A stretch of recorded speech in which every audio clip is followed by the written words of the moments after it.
I'm going to give you guys a different perspective on fat loss. So, literally, just last night, I saw a fascinating post by a strength training coach that I follow on Instagram. And they broke down the math between somebody who gains 100 pounds over the course of a decade and somebody who maintains their weight over that decade. And the difference on the math is mind blowing. The person who gains 100 pounds over a decade only stores an additional 96 calories per day compared to the person who maintains their weight. Meaning, the equivalent of roughly an apple, the calories in an apple, is the difference between somebody who maintains their weight and somebody who gains 100 pounds. And that begs the question, is the theory of calories in, calories out true? Well, I want to address that and two other points, which are you can change how your body handles calories. And point number 3, which is a healthy body needs fewer calories. So let's talk about each of these. The first, is calories in, calories out true for fat loss? Yes. The answer is yes. It's a simple yes, because calories are just a unit of measure. And they're calories in food. We need calories. It's a way that we measure energy. And fat cells in your body, fat is just a usable form of energy that your body has access to.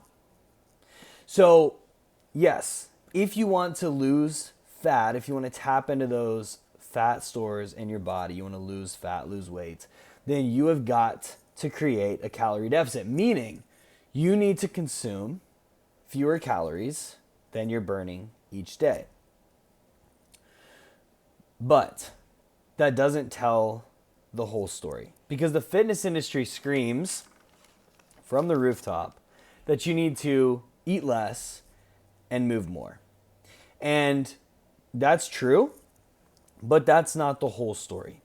So I want to talk about point number 2, which is you can change how your body handles calories. So you can actually change how your body handles calories. Now, there is a massive genetic component to this. And the example is this. You take two different people, and one person, when they overeat calories, they might have extra energy. They might fidget more. They might the body ramps up energy production, and they might naturally expend more of the energy that they just ate.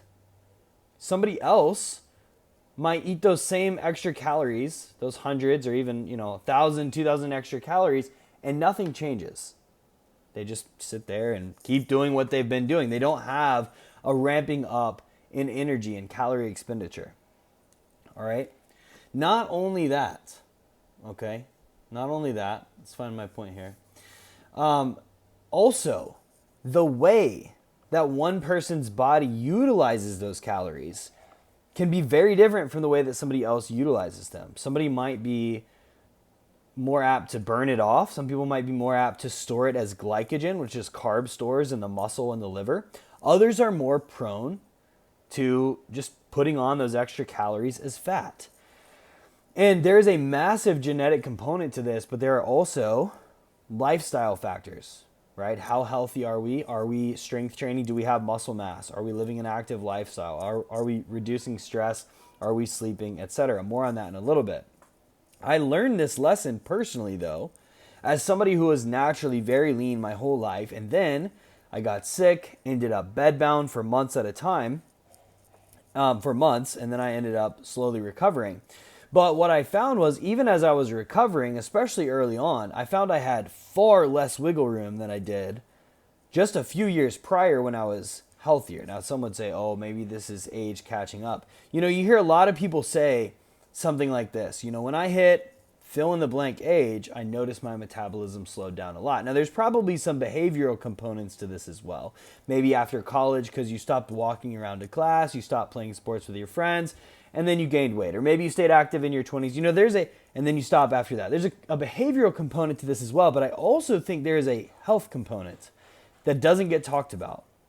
And I don't think a difference in somebody from, one age to 2 to 3 years older should make that big of a difference on your metabolic output, how many calories you're expending per day. It's possible, but I don't think that's the only thing at play here. But what I also found was that as I healed, as I went from bedbound to barely functional to functioning to feeling pretty good again, I found that my body had more leeway. And when I overate, I tended to have a little more energy. Whereas when I was at my lowest point, I had very little wiggle room, and it was very easy for me to gain weight. So that brings me to point 3.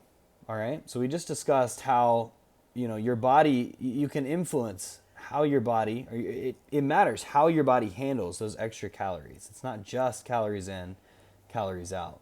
And point number 3 is a healthy body needs fewer calories. So not only, all things being equal, will a healthier body better partition, right? Budget out, utilize extra calories. But a healthy body, their energy production systems are better, meaning you can have more energy and feel good on less fuel. So if you've kind of got, you're kind of winning in both directions as you get healthier, because you handle extra calories better when you do overeat at that holiday party or the birthday or whatever that is, the random Friday night.